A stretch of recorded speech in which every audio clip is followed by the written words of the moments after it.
একটি ভাইরাস যা গোটা পৃথিবীর মানুষকে নিজের বশে করে নিয়েছিল। যে ভাইরাসের আক্রমণে মানুষ হয়ে যায় জীবিত লাশ, আর তার একটাই লক্ষ্য সুস্থ মানুষকে কামড়ে তাকে জম্বি বানিয়ে দেওয়া। বন্ধুরা, আজ আপনাদের বলবো এমন একটা one of the best zombie movie যার নাম ওয়ার্ল্ড ওয়ার জি। মুভি শেষ পর্যন্ত দেখলে বুঝতে পারবেন একটা সূক্ষ্ম ভাইরাস আমাদের এত উন্নত সমাজের কত বড় ক্ষতি করে দিতে পারে। আর এই মুভির মধ্য দিয়ে পরিচালক আমাদের একটি মেসেজ দিয়েছেন যা মুভির শেষে প্রকাশিত হয়। তো চলুন মুভির বিশ্লেষণটাকে উপভোগ করি। মুভির শুরুতেই আমরা একটি পরিবারকে দেখতে পাই, যেখানে এই সিনেমার মুখ্য চরিত্র ছিল জেরি লেন, তার স্ত্রী ক্যারিন, বড় মেয়ে রিচাল আর ছোট মেয়ে কেনি। জেরি লেন ছিলেন জাতিসংঘের একজন তদন্তকারী। তাকে বিভিন্ন যুদ্ধে পাঠানো হতো যুদ্ধের কারণ এবং ক্ষয়ক্ষতির ব্যাপারে জানার জন্য। তবে এই কাজের জন্য তিনি ফ্যামিলিকে সময় দিতে পারতেন না, তাই সে চাকরি ছেড়ে দিয়েছেন এবং এখন ফ্যামিলির সাথেই থাকেন। জেরি অন্যান্য দিনের মতোই তার পরিবারকে নিয়ে বাইরে যায়। তারা হাসি খুশি সময় কাটালেও আজকের দিনটা অন্য দিনের তুলনায় আলাদা ছিল। আজকের আকাশে একের পর এক মিলিটারি হেলিকপ্টার চক্কর কাটছিল, আবার রাস্তাতেও অনেক জ্যাম ছিল। নিউজে বলা হচ্ছিল একটা ভয়ানক ভাইরাস চারিদিকে ছড়িয়ে পড়েছে। তবে জেরি এই বিষয়টাকে এতটা গুরুত্ব দিচ্ছিল না। তখন তাদের গাড়ির পাশ দিয়ে খুব জোরে একটা পুলিশের বাইক চলে যায়, আর তার ধাক্কায় লুকিং গ্লাস ভেঙে যায়। এবার গাড়ির বাইরে এসে সে দেখতে পায় তাদের সামনে কিছু একটা হচ্ছে, যার জন্য রাস্তায় এত জ্যাম হয়েছে। এরই মধ্যে সেখানে একটি ব্লাস্ট হয়, আর সবাই খুব ঘাবড়ে যায়। সবাই ছুটাছুটি করতে শুরু করে, তবে কেউ জানে না কি হচ্ছে। ঠিক তখনই একটা পুলিশের বাইক আসে, আর সেই পুলিশ জেরিকে গাড়ির ভেতরেই থাকতে বলে। কিন্তু এরই মধ্যে পেছন থেকে একটি ট্রাক এসে পুলিশকে ধাক্কা দিয়ে পিষে চলে যায়। জেরি কি করবে বুঝতে পারে না। সে ঠিক করে সে ট্রাকের পেছনে পেছনে যাবে, ট্রাফিক জ্যাম এড়িয়ে সামনের দিকে এগিয়ে যেতে পারে। ট্রাকটি সামনের সব গাড়িগুলোকে ধাক্কা মেরে এগিয়ে যাচ্ছিল, কিন্তু এক সময় অতিরিক্ত জ্যামের কারণে সেই গাড়িটি নিয়ন্ত্রণ হারিয়ে উল্টে যায়। কিন্তু জেরি তার পাশ দিয়ে দ্রুত গতিতে চলতে থাকে। বাচ্চাদের সিট বেল্ট বাঁধার কথা বলার জন্য পেছনে তাকাতেই সামনে থেকে একটি অ্যাম্বুলেন্সের সাথে সজোরে তার গাড়িটি ধাক্কা লাগে। তবে সৌভাগ্যক্রমে তাদের কোনো ক্ষয়ক্ষতি হয় না। জেরি সবাইকে নিয়ে গাড়ি থেকে বের হয়, তবে সে দেখতে পায় চারিদিকে ভয়ঙ্কর রকমের ছোটাছুটি আর আতঙ্কিত আওয়াজ, আর এটা সমস্ত শহর জুড়েই।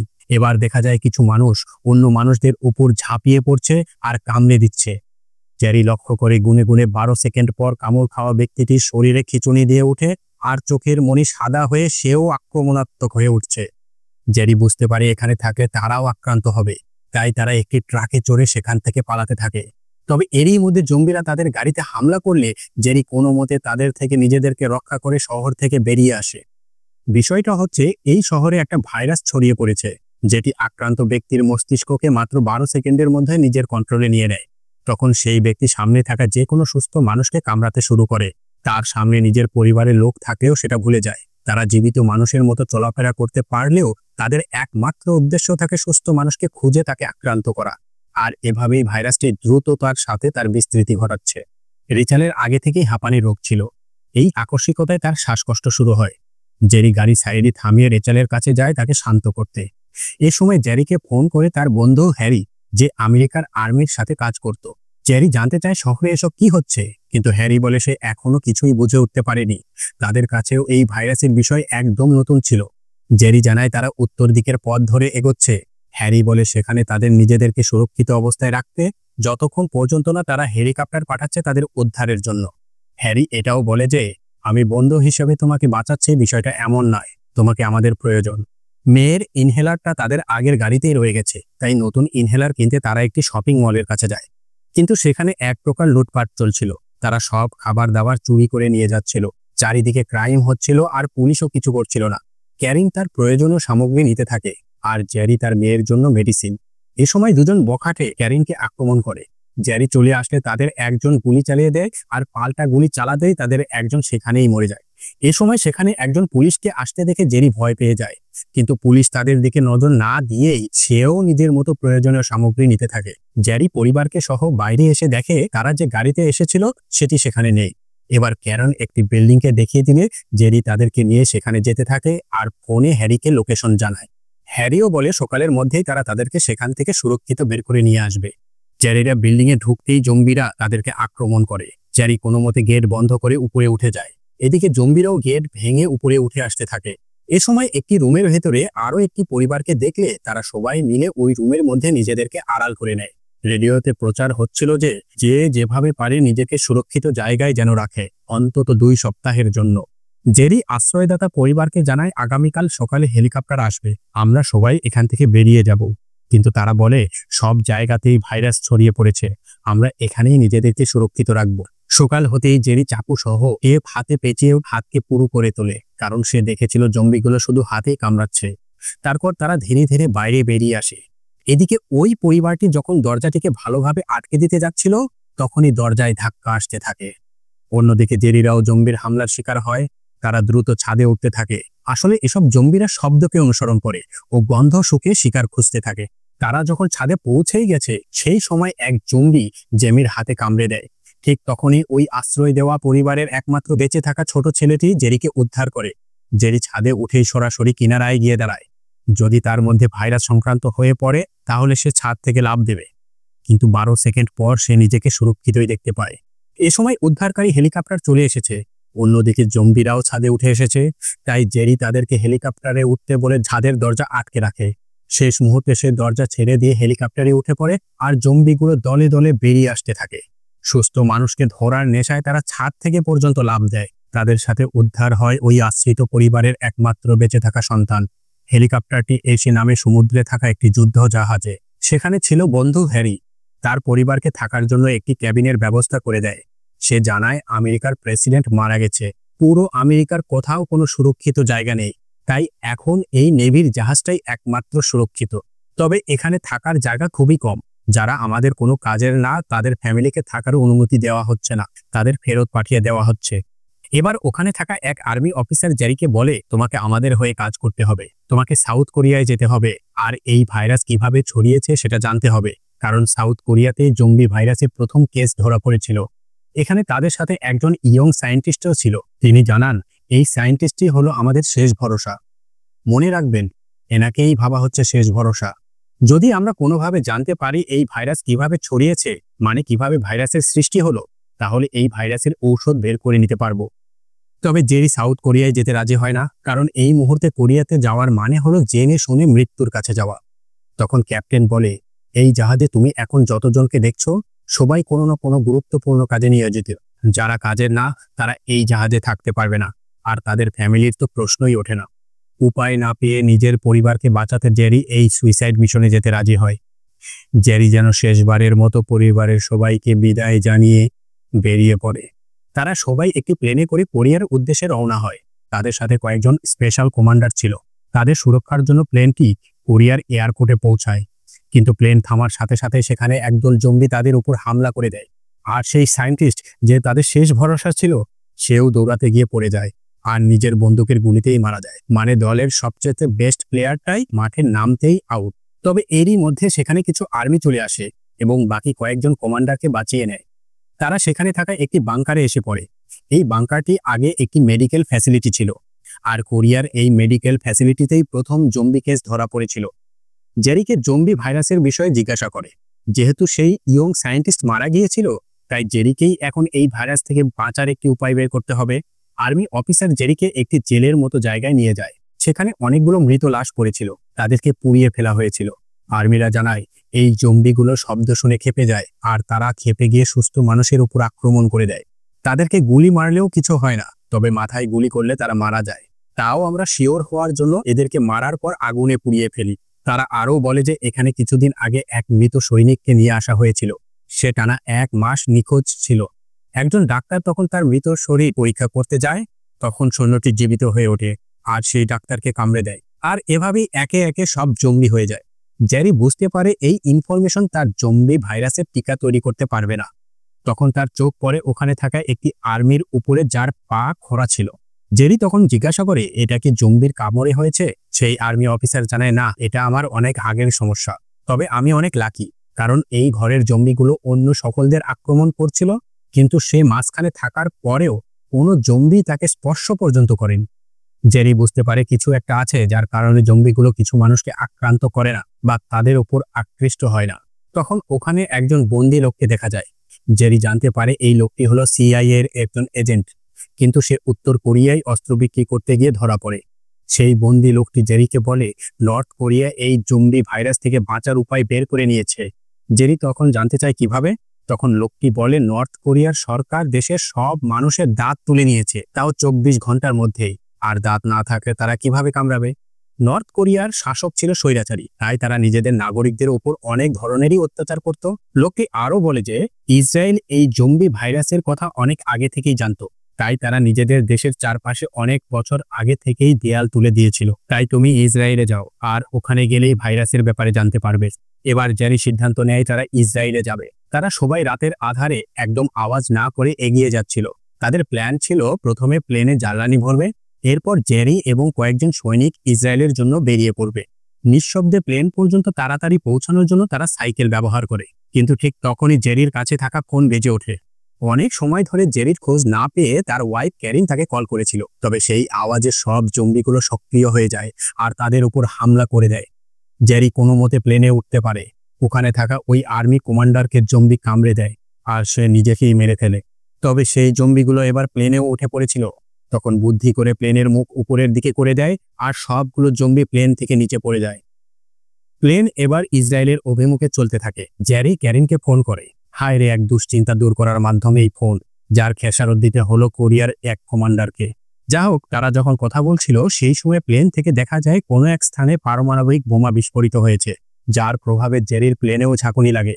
তবে তারা নিরাপদে সেই অঞ্চল ত্যাগ করে এবং ইসরায়েলে এসে ল্যান্ড করে।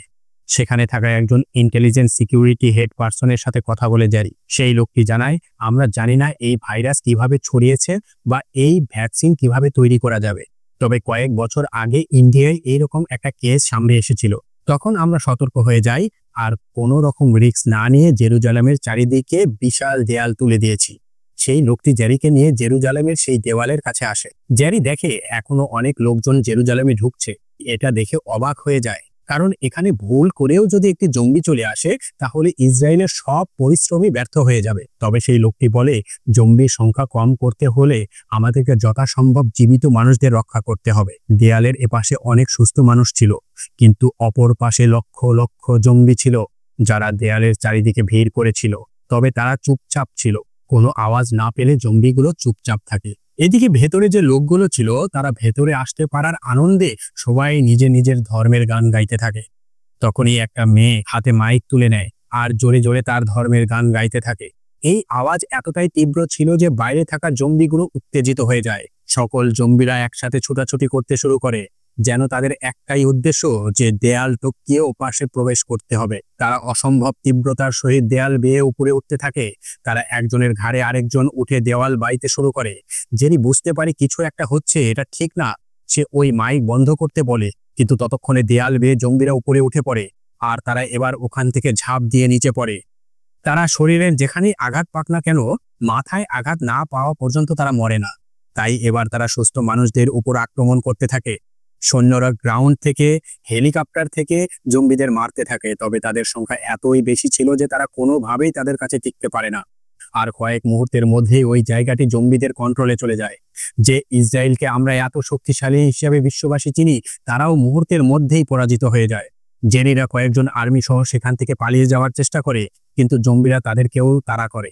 জেরি দেখে জম্বিগুলো কিছু লোককে আক্রমণ করছে না, জম্বিগুলো তাদের পাশ কাটিয়ে এগিয়ে যাচ্ছিল, ঠিক যেমনটা ওই আর্মি অফিসার বলেছিল। জেরি দেখতে পায় যে লোকগুলোকে জম্বিরা কামড়াচ্ছে না, সেই লোকগুলোকে দেখতে সুস্থ মনে হলেও তারা আগে থেকেই কোনো না কোনো ভাইরাসে আক্রান্ত ছিল। এই সময় এক সেনাকে লোহার জালের ফাঁক দিয়ে টেনে তুলে কামড়ে দিলে সে আক্রান্ত হয়ে পড়ে। তবে গ্রেনেড মেরে সে নিজেকেই শেষ করে দেয়, কিন্তু কাজের কাজ কিছুই হয় না, বরং প্রতিরক্ষা আরো দুর্বল হয়। এই সময় একটা জম্বি এক আর্মি অফিসারের হাত কামড়ে দেয়। এটা দেখতে পেয়ে সাথে সাথেই জেরি ওই আর্মি অফিসারের হাত কেটে দেয়, যাতে ওই আর্মির জীবন বাঁচতে পারে, কারণ সংক্রামিত রক্ত সারা শরীরে পৌঁছানোর আগেই তার হাত কেটে দেওয়া হয়েছিল। একটি হেলিকপ্টার তাদের উদ্ধার করতে আসলে তারা হেলিকপ্টার পর্যন্ত পৌঁছানোর আগেই জম্বিরা ওই হেলিকপ্টারটিকে ঘিরে ফেলে। হেলিকপ্টারটি উড়ার চেষ্টা করলেও অতিরিক্ত ভারের কারণে ব্যালেন্স হারিয়ে সেখানেই বিধ্বস্ত হয়ে পড়ে। উপায় না পেয়ে এবার এয়ারপোর্টের দিকে যায় তারা। ওখানে একটি প্লেন সবেমাত্র টেক অফের জন্য রানওয়ের দিকে যাচ্ছিল। তারা সেটিকে থামিয়ে তাতে উঠে পড়ে। শত শত জম্বিরা এয়ারপোর্টে ঢুকে পড়ে আর এরই মধ্য দিয়ে প্লেনটি অবশেষে টেক অফ করে। জেরি তার বন্ধু হ্যারিকে ফোন করে আর বলে তার কাছে থাকা কোনো বায়োলজিক্যাল ল্যাবের ঠিকানা দিতে। সেই মোতাবেক প্লেনের ক্যাপ্টেনকে ডাইরেকশন দিলে ক্যাপ্টেন প্লেন সেই দিকে যাওয়ার জন্য টার্ন করে। কিন্তু এরই মধ্যে জেরি লক্ষ্য করে তাদের প্লেনের পেছন দিক থেকে চিৎকার আসছে। ব্যাপারটা দেখতে সে ইকোনমি ক্লাসের দিকে এগিয়ে যায়, আর সেখানকার পর্দা খুলতেই দেখে সেখানে জম্বি অ্যাটাক চলছে। ইশারায় সবাইকে চুপ থাকতে বলে। ট্রলি ব্যাগগুলো নিয়ে সে দরজা ব্লক করতে থাকে, কিন্তু এ সময় এক আনাড়ির হাত থেকে অসাবধানতাবশত একটি ব্যাগ ওপাশে পড়ে গেলে জঙ্গিরা শব্দ পেয়ে এবার এপাশে হামলা করতে শুরু করে দেয়। একে তো তারা এত উঁচুতে প্লেনের ভিতরে ছিল, অন্যদিকে প্লেনের ভেতরে আবার জঙ্গি হামলা। বাঁচার কোনো চান্স না থাকায় জেরি এবার একটি গ্রেনেড নিয়ে ওই প্লেনের এক পাশের দেয়ালে ছুঁড়ে মারে। ফলে সেই গ্রেনেডটি ব্লাস্ট হয়ে প্লেনের এক পাশটা ফুটো হয়ে যায়। ফলে সেই জঙ্গিগুলো বাইরের দিকে পড়ে যায়। তবে এতে করে প্লেনটাও কন্ট্রোল হারিয়ে ফেলে। জেরি ও ওই সৈন্য কোনো মতে সিট বেল্ট বেঁধে নেয়, আর প্লেনটা নিয়ন্ত্রণ হারিয়ে ক্র্যাশ ল্যান্ডিং হয়, যাতে প্লেনটাও ধ্বংস হয়ে যায়। জেরি ভাগ্যক্রমে বেঁচে যায়, তবে অনেকটাই বাজেভাবে আহত হয়। সিট খুলে সে নিচে পড়ে যায়, আর পেছনে ফিরে দেখে সেই সৈন্যটি ঠিকঠাক আছে।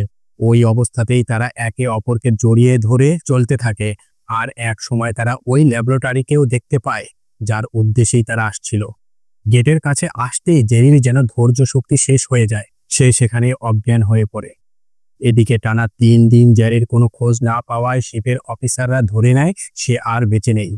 তাই তার পরিবারকে সেখান থেকে সরে যাওয়ার মতো এক অমানবিক নির্দেশ জারি করা হয়।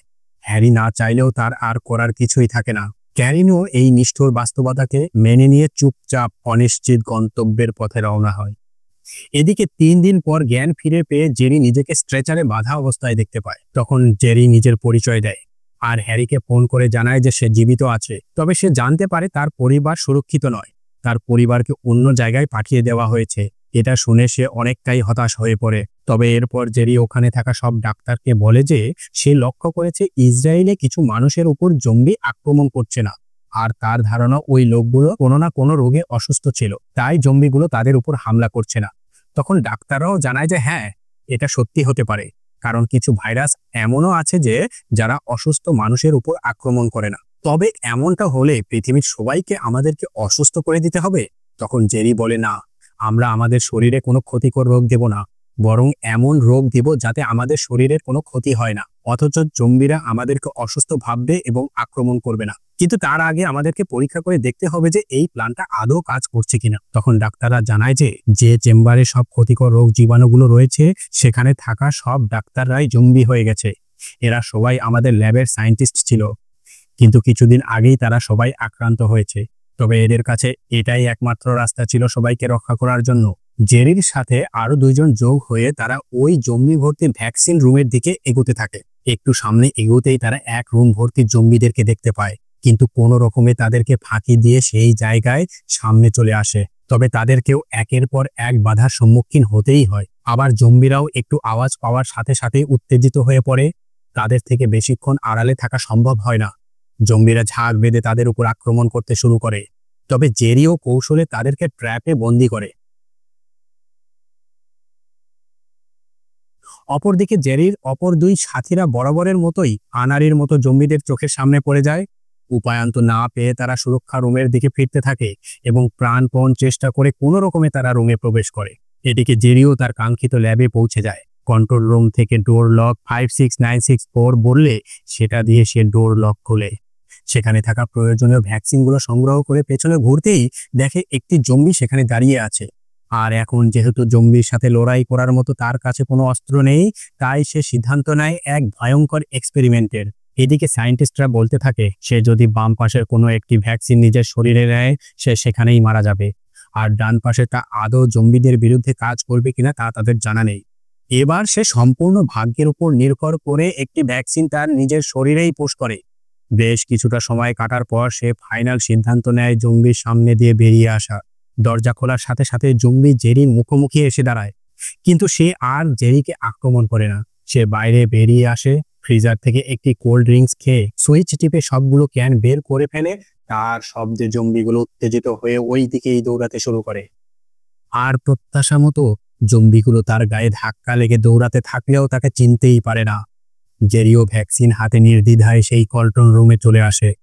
কন্ট্রোল রুমে তাকে অ্যান্টিভাইরাসের ভ্যাকসিন দেওয়া হয়, আর এরপর সে ওই সৈন্যসহ ল্যাবরেটরির বাইরে বেরিয়ে পড়ে দুনিয়ার মানব সভ্যতাকে বিনাশকারী ভাইরাস প্রতিরোধী ভ্যাকসিন নিয়ে। সেই যুদ্ধজাহাজ তাকে ওই দ্বীপের কাছে নিয়ে যায় যেখানে তার ফ্যামিলিকে পাঠিয়ে দিয়েছিল। জেরি ফিরে পায় তার হাসি খুশি পরিবার। ওয়ার্ল্ড হেলথ অর্গানাইজেশনের তত্ত্বাবধানে ম্যাসিভ মাত্রায় অ্যান্টিভাইরাস ভ্যাকসিন প্রস্তুত করা হয় ও তার প্রয়োগ হয়। হতভাগ্য জঙ্গলি মানুষদেরকে বিভিন্নভাবে বিনাশ করা হয়। এটা তো ছিল প্রকৃতিরই একটি খেলা। যদি তুমি লড়তে পারো তবে লড়াই করো, একে অপরকে সাহায্য করো। যে কোনো কিছুই ঘটতে পারে, তার জন্য প্রস্তুত থাকো, কারণ এই লড়াই কখনোই শেষ হবার নয়। পৃথিবীর শুরু থেকে অনেকবার মানব প্রজাতির উপর এমন বিপর্যয় এসেছে, তাই ভবিষ্যতেও আসবে। এই সুন্দর মেসেজটির মধ্য দিয়েই এই অসাধারণ মুভিটি এখানেই শেষ হয়। তো আশা করছি এই গল্পের এক্সপ্লেনেশনটা আপনাদেরকে জমিয়ে রেখেছিল। আর যদি তাই হয় তাহলে আমার এই পরিশ্রমের মূল্যস্বরূপ চ্যানেলটিকে সাবস্ক্রাইব করে দিবেন। একটা লাইক আর একটা কমেন্টস করে এই মুভির কমেন্ট সেকশনে আপনার উপস্থিতি রেখে যাবেন। জাস্ট এতটুকুই চাওয়া। তো ভালো থাকবেন, সুস্থ থাকবেন। আবার দেখা হচ্ছে নতুন কোনো এক্সপ্লেনেশনে। টাটা।